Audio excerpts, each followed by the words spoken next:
चरणम शरणम गच्छामि। मैं राधारमण त्रिपाठी। आज 1 जनवरी 2025 नए वर्ष के पहले दिन का पहला वीडियो और अभी तक का 138वां। वैसे तो P3Y ही मुख्य है इस चैनल का। इसका उद्देश्य मुख्य P3Y ही है, क्योंकि उसके बिना कुछ भी नहीं है। लेकिन बीच बीच में परम जी कुछ कहानी, कुछ लघु कथा करके कुछ हम लोग का मार्गदर्शन करते थे। और परम जी की एक आदत थी कि वो किसी पर कोई चीज़ थोपते नहीं थे, माने इम्पोज नहीं करते थे कि ये करना है। वो बता देते थे, आपकी मर्जी, आपको क्या करना है। जैसे आपके पास भोजन को रख दिया गया है, अब उसमें क्या चीज़ आपको खाना है, क्या चीज़ नहीं खाना है, वो आप डिसाइड करिए, है ना। लेकिन इतना ज़रूर बता देते थे कि कौन सी चीज़ अच्छी है और कौन सा चीज़ खराब है। तो कई लोगों का प्रश्न हुआ करता था कि परम जी मेरा काम अभी नहीं बन रहा है, या मेरा काम किसी कारण से नहीं बन रहा है। और उनकी आदत क्या होती थी कि वो उसी समय बोलेंगे जब 10 लोग बैठे रहेंगे, माने 10 लोगों के दिमाग में वो ये बीज भर देंगे कि उनका काम नहीं बन रहा है। वो अपनी गलती नहीं खोजेंगे कि क्यों नहीं बन रहा है, क्यों नहीं उनके यहाँ बिजली जल रही है, उनका फ्यूज़ तो ख़राब नहीं है, उनका बल्ब तो ख़राब नहीं है। लेकिन वो आके ढोल पीटने लगेंगे, मेरे यहाँ तो बिजली नहीं जल रही है ना। तो ऐसे ही तो मुख्य P3Y ही है। परम जी पप्र परम योग, तो परम जी तो अनेक उदाहरण देते थे कि भाई 26 अंग्रेजी के 26 अल्फ़ाबेट में ही सारा कुछ है। वही पढ़ के डॉक्टर की किताबों में भी वही 26 अल्फ़ाबेट है, इंजीनियरिंग की किताबों में, इकोनॉमिक्स के, माने जो भी है वो 26 अल्फ़ाबेट में ही है। तो एक बार एक लघु कथा परम जी ने सुनाई। वैसे ये कथा चर्चित है और अनेक जगहों पर है, लेकिन परम जी इसलिए बता देते थे कि यह निर्णय हमको कर लेना है कि हमको क्या करना है। समर्पण की बात हो रही थी कि हम कितने समर्पित हैं किसी के प्रति, परम जी के प्रति तो परम जी के प्रति, दुर्गा के प्रति तो दुर्गा के प्रति। तो उससे हमारा काम बनता है। हम किसी पर जिम्मेवारी तो दें, तो हम तो A पर भी, B पर भी, C पर भी, D पर भी, E पर भी, सबको भाई आप भी कर दो, आप भी कर दो। कोई नहीं कर पाता है, अक्सर ऐसा देखा जाता है। और अगर A कर दे तो B के पास जाने की ज़रूरत नहीं, B कर दे तो C के पास जाने की ज़रूरत नहीं है ना। तो समर्पण की बात हो रही थी। तो परम जी ने बोले कि एक छोटी सी कहानी, लघु कथा, जो आदि शंकराचार्य से संबंधित है। लेकिन परम जी तो महान ज्ञाता रहे हैं, तो उन्होंने एक कहानी सुनाई। काफ़ी लोग थे, 10-15 तो अक्सर रहते थे जब परम जी, और शाम को करीब करीब 20-25 सब। तो उसमें कोई कहेगा कि मेरा काम नहीं बन रहा है, तो परम जी तो कभी कभी बोल देते थे कि बिजली का बिल, बल्ब देखो, ये देखो, है ना। तो उन्होंने एक छोटी सी कहानी सुनाई। हर क्लास में टीचर किसी न किसी खास स्टूडेंट को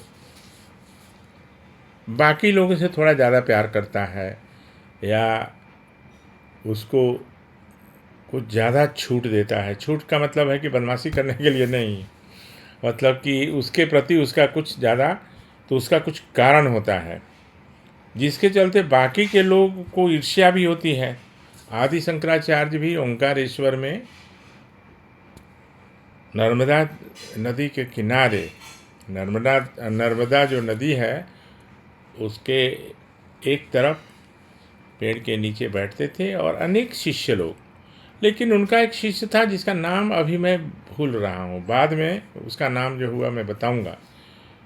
तो वो जब तक नहीं आता था तब तक आदि शंकराचार्य पढ़ाई शुरू नहीं करते थे, जिसकी वजह से बाकी के जो थे आचार्य या जो भी विद्या ग्रहण करने के लिए शंकराचार्य जी के पास बैठे थे, वो कुड़कुड़ाते रहते थे।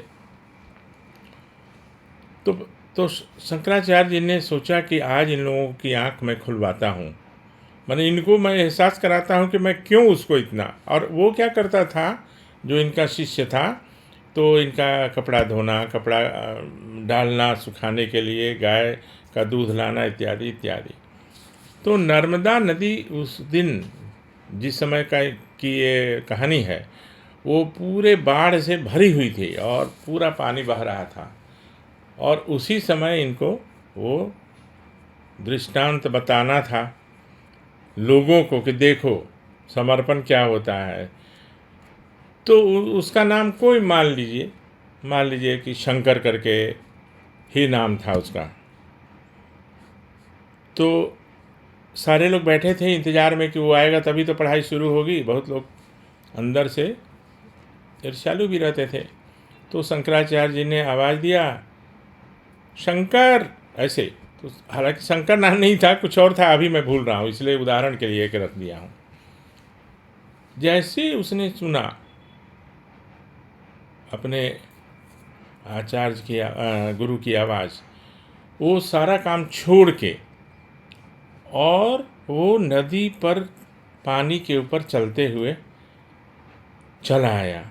सारे लोग चकित देख रहे थे कि अरे नदी में तो बाढ़ है, उसने नाव भी नहीं किया, कुछ तैरा भी नहीं, और वो जैसे जमीन पे चलता है वो करते हुए चला आया। बोला, बोलिए गुरु जी, आज्ञा दीजिए। उन्हें तो सिर्फ ये दिखाना था कि देखो मैंने आवाज़ दी, और बिना कुछ देखे समर्पित भाव से, वो ये भी नहीं देखा कि मैं कहाँ चल रहा हूँ और कैसे चल रहा हूँ। आ गया। बाकी सारे स्टूडेंट्स, मतलब जो भी थे वहाँ, उनकी आंखें तो खुली कि अरे बाप रे। तो उसने कहा कि तुम कैसे आए, नाव तो तुमने किया। बोला कि नाव जैसे मैं आता हूँ रोज़ वैसे ही आता हूँ। तो उन्होंने उसका रहस्य बताया कि देखो इसका मेरे प्रति पूर्ण समर्पण है, पूर्ण समर्पण है ना। तो जो नदी में जो कमल के पत्ते होते हैं ना, कमल के पत्ते, तो उसने जहाँ जहाँ भी पैर रखा, नीचे से वो कमल के जो पत्ते थे उसको सपोर्ट करते चले गए। जहाँ पैर रखता था वहाँ वो सपोर्ट करते चलता। तो उसको डूबना नहीं पड़ा, वो डूबा भी नहीं, और वो भली भांति आ गया। इसके बाद शंकराचार्य जी ने उनका नाम रखा पद्मपाद। पद्मपाद, कभी आप लोग ओंकारेश्वर जाइएगा तो पद्मपाद का मंदिर भी है वहाँ। और बाद में तो पद्मपाद को एक 4 जो पीठ है शंकराचार्य का, उसमें वहाँ उन्होंने उनको एक जगह का शंकराचार्य भी बनाया, क्योंकि तो आदि शंकराचार्य थे। चारों पीठ के 4 शंकराचार्य नियुक्त किए गए थे, उसमें एक थे वो पद्मपाद। तो परम जी का एक इशारा था ये। इसके बाद उन्होंने ये नहीं कहा कि तुम ऐसे करो और ये करो और ये मत करो, लेकिन ये कहानी सुना के मैं तो समझ गया कि वो कहना क्या चाह रहे थे। अब सवाल है कि मेरा समर्पण कितना किनके प्रति है, मैं उसी तरह से आशा देखूंगा, फल की आशा। एक और छोटा उदाहरण, चीनी की गुणवत्ता, उसकी क्वालिटी अगर बहुत अच्छी होगी तो एक चम्मच चीनी डालने से ही दूध या चाय बिल्कुल सही मीठा हो जाता है। अब उसकी क्वालिटी ख़राब हो तो 1 चम्मच से नहीं होगा, 2-3 डालना पड़ता है ना। तो परम जी का था कि जिसके भी तुम अनुयायी हो या जिसको तुम मानते हो, उसके प्रति समर्पित रहना पड़ेगा, और तब तुम फल की आशा ज़्यादा तुमको मिलेगी।